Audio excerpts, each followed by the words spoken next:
Yon, magandang araw po sa inyong lahat mga tol. Ngayon po ay January 5, 2026 at pag-usapan po natin ito pong pagkakaaresto kay retired General Romeo Pocis. Kanina-kanina lamang po yan mga tol. Yan po ay nag-ugat sa kasong inciting to sedition and rebellion. Anyway, may katanungan si classmate Nelson Solina, no? Mabuhay ang Class Bandila 2007-005. Ito po yung training class namin nung ako po pumasok sa PNP. Sabi niya, "Good morning classmate. Tanong lang, bakit binalik mo yung kay Sarah before ka mag-live? Akala ko kasi after live na siya. Sa bagay, same lang naman. Na-realize ko kasi classmate na mas marami po ang manonood natin na makakapanood kapag ka sa unang bahagi pa lamang. Nung tinitingnan ko yung analytics, ang mga manonood kasi unti-unting nawawala kapag ka patapos na yung programa. Kaya hindi na nila makikita itong intro natin. Kaya minarapat kong ibalik sapagkat 32 days na lamang ang inaantay namin. Ayokong sabihin natin kasi nasa serbisyo ka. Namin para po muling isampa ang reklamong impeachment laban po dito kay Sara Duterte. Ngayon, balik po tayo dito po sa ating pinag-uusapan. Ito pong si retired General Romeo Pocis ay nagbakasyon po ito sa labas ng bansa, ano? Holiday kasi, ganoon naman ng mga karamihang may kaya at mayayaman 'Di ba? Mayaman yan si Romeo Pocis. Bakit yumaman? Syempre naging general Wala yatang mahirap na general maliban doon sa isang napatay na si General Barayuga. Kasi ultimo sarili niyang kotse, wala siya. Nangihiram na lamang po siya ng sasakyan. At I believe, isa siya sa mga maituturing na mahirap na retiradong general. Pero itong si Romeo Pocis, mayaman po ito. At dahil nga po sa mga pinagsasasabi po nito sa mga nakalipas na panahon, na panghihikayat sa mga aktibong miyembro ng Armed Forces of the Philippines, siya po ay nasampahan ng kasong kriminal, inciting to sedition and rebellion. At kahapon, pinakalat nito pong si Attorney Ferdinand Topacio ang balita na siya po ay aarestuhin kapag lumapag na yung eroplanong kanyang sinasakyan. At ganun nga po yung nangyari kanina. Alam niyo mga tol, sa aking pananaw maliwanag na ito ay pagkukondisyon sa isipan ng ating mga kababayang Pilipino. Pa-victim effect po ito. Kasi dumaan po ito sa tamang proseso Siya po ay ipinaalam na merong reklamo sa Department of Justice, sumagot po sila dyan, kaya alam na alam nila na merong warrant of arrest na lalabas sa kanila at ganun nga yung nangyari. At ito naman ay bailable. Pero bakit nila pinalalabas ngayon na parang aping-api itong si Romeo Pocis? Kasi kinakailangan nilang kumuha ng public sympathy. Anyway, bago tayo magpatuloy dyan sa komento ko, basahin po natin ang kumalat na balita kahapon. January 4, 2026. Tinuligsa ni Attorney Ferdinand Topacio, PDP Deputy Spokesperson, ang nakaambang pag-aresto kay retired Marine General Romeo Pocis bukas o ngayon, Enero 5, sa kanyang pagbabalik sa Pilipinas. Ayon kay Topacio, nahaharap si Pocis sa kasong inciting to sedition na maaaring kunin din ng PDP. Sa inilabas na pahayag, sinabi ng partido na ang nakaambang pag-aresto kay Pocis ay bahagi ng umano'y serye ng hakbang kasalukuyang administrasyon upang patahimikin ang mga kritiko nito. Ayon pa sa PDP, pinahayag lamang ni Pocis ang sentimiento at pagkadismaya ng maraming Pilipino kaugnay sa umano'y malawakang katiwalian sa loob ng ehekutibo at lehislatura.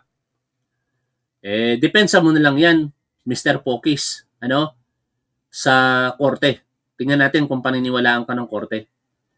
Ganun man, anila, ginawa siyang halimbawa ng Department of Justice upang takutin ng publiko kung ano ang naghihintay sa mga hayagang nagsasabi ng katotohanan. Locus talking, mga tol. Duterte supporters, alam na alam nyo naman na yan ang gawain ng mga Duterte sa panahon ng kanilang panunungkulan. Diba ang unang binigyan ng halimbawa kaya marami ang natakot? No other than former senator at ngayon ay kongresista Leila de Lima. Ginawa nila ito ng samut-saring fabricated cases. 3 kaso na fabricated ang isinampa nila kay Leila de Lima. Lahat yon non-bailable. Pero nagpa-victim ba si Leila de Lima? Hindi ko kinakampihan si Leila de Lima, hindi ako dilaw. Pero katotohanan naman itong ating pinag-uusapan. Nagpa-victim ba katulad ng ginagawa ngayon ninyo dito kay Romeo Pocis si Leila de Lima? Hindi. Hinarap niya yon at walang piyansa. Etong reklamo kay Romeo Pocis, piyansado ito. Mamaya-maya lang, baka nasa labas na ito si Romeo Pocis. Bailable po ang kaso na ito.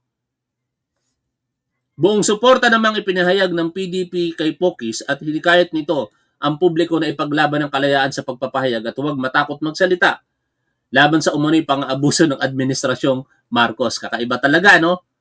Look who's talking talaga eh. O, tapos, itong MJ Mundihar, reporter yata ito ng SMNI, nag-share ng saloobin itong si Pocis. Sir, ano pong comment ninyo on the supposed arrest order? Sabi nitong Pocis, yung kaso na inciting to sedition at rebellion ay malinaw na panggigipit at pananakot. Inisyuhan agad ako ng warrant of arrest. Walang problema yan. Haharapin ko ang kaso. Pero dapat mahiya sila sa taong bayan. Ang mga nagnakaw ng bilyon at trilyon ay libre at hindi napanagot.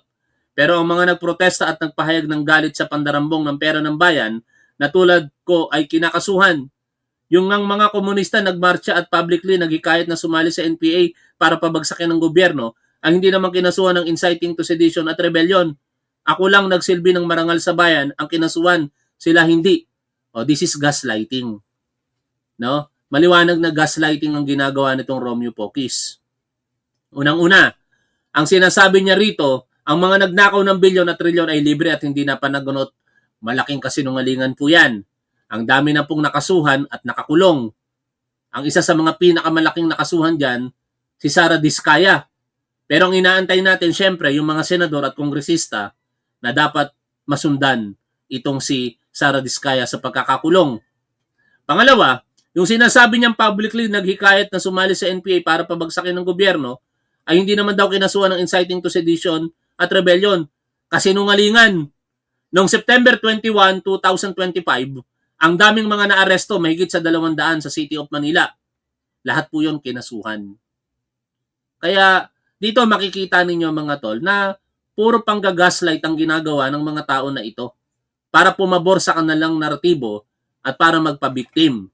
Uulitin ko, isa kang general, alam mo na bailable itong kaso mo, pero nagpapabiktim ka. Yung dating senador at isa pang babae, hindi nagpabiktim, non-bailable pa yon, pero matapang niyang hinarap yung gawa-gawang kaso ng mga Duterte laban sa kanya. At ito po yung balita kani-kanina lamang. Retired General Romeo Pocis na nanghikayat umanong bumaligtad ng AFP, inaresto sa NAIA sa kasong inciting to sedition o rebellion. Yan o. We are demanding. Pasakayin niyo yung isang abogado dyan. Karapatan namin yun. Oy, anong sinasabi mong karapatan ninyong sumakay kasama ng arestadong tao?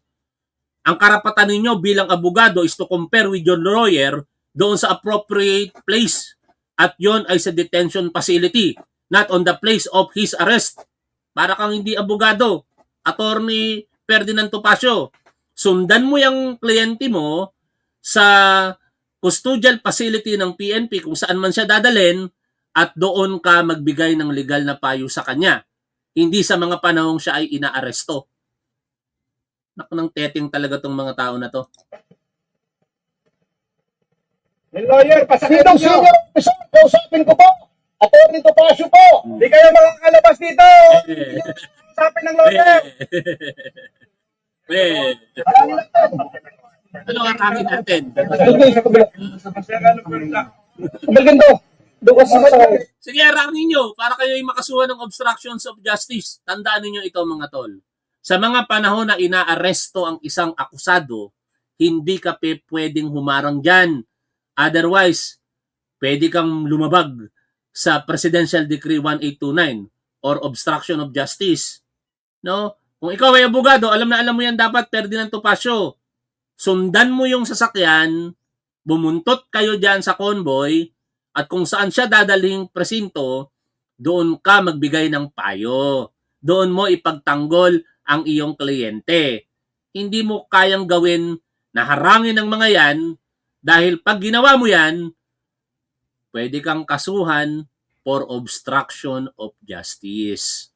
Attorney Ferdinand Topacio. Anyway mga tol, ayan lang muna ang balita natin sa umagang ito. Inuulit ko, arestado ito pong si Lieutenant o Retired General Romeo Pocis para sa kasong inciting to sedition at inciting to rebellion.